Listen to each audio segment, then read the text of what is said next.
Phone call from my dead mother on my 9th birthday, I would be done. I would be absolutely done. Mystery phone call. Hello, my name is Darian, and I have a scary story to tell you. It's kind of long, so I'm sorry. I tried to make it short. Backstory: in my family, a lot of the women have a sixth sense, which I inherited as well, but not my sister. My sister and older brother and I all have different dads. My parents split when I was around 7. When I was a kid, my mom passed away when I was 8 in a suspicious way. It was 9 days before my 9th birthday. Oh my god, and for it to have been like so close to your birthday, that's so sad. I'm so sorry. I tell you this because this plays a role in my story. I wake up in October on my birthday and I'm getting ready for school. The phone begins to ring and my new stepmom asks me to answer the phone. I answer the phone and say hello, and I hear a strange crackle. It was a wireless house phone. Then I hear a strange voice say my name. It sounded not human and had a deep, gravely tone. There was no background noise.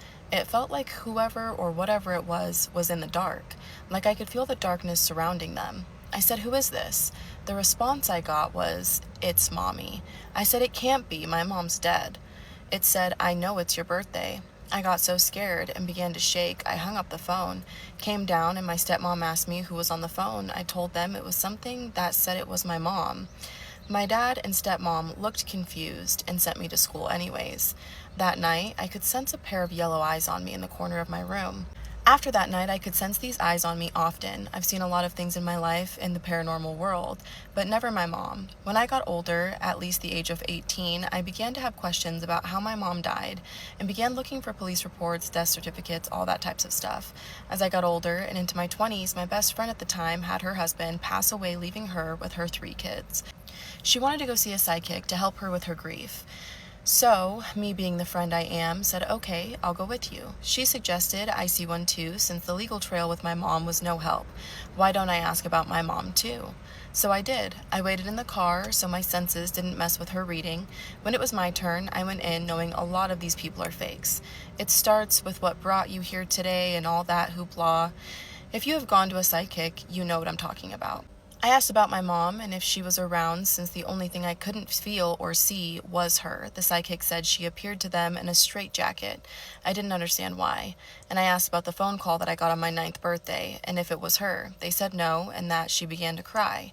This left me with more questions. This was probably about 8 years ago. I still have questions about my mom, the phone call, why she has never shown herself to me.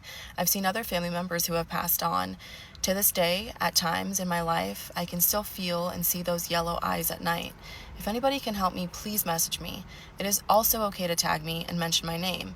If you have any questions, please don't hesitate to reach out. Thank you. I really enjoy your videos. Thank you again, and have a wonderful day and weekend. So I would love to message you and I would love to tag you, but you did not leave your information for me to do either of those things. So hopefully you see this. I think as a child, we are very susceptible to believing things that are happening around us. And in your case, you didn't. And I think that's because you had that sixth sense that you were kind of like, actually, no, you're not. You're not my mom. And it's just really sad altogether that you lost your mom and then you have this brand new stepmom. There's a lot of context missing in that scenario and in that regard, but I feel like if it wasn't for your sixth sense, this wouldn't be so confusing because a lot of people would just have to deal with what happened, but you actually have this gift, and the inability to see her even though you have this gift can be frustrating, I'm sure. I don't know what it could be. I don't know if it was some type of entity that was trying to prey onto you because it felt that you were vulnerable in those moments. I don't know if maybe someone was just playing a really, really shitty practical joke on you. I don't know what your school life was like. I know that kids can be fucking cruel as hell. All in all, I wish I had answers for you, but unfortunately I don't. I really hope that somebody in the comments can kind of lead you to where you're supposed to be in regards to, you know, what this could have been and where to go from here, because it kind of sounds like no matter which route you take, you're left with more questions than answers.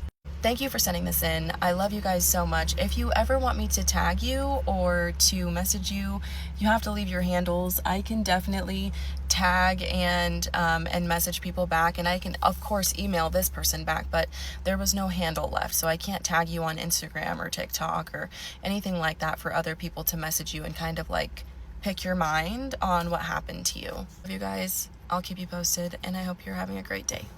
Bye.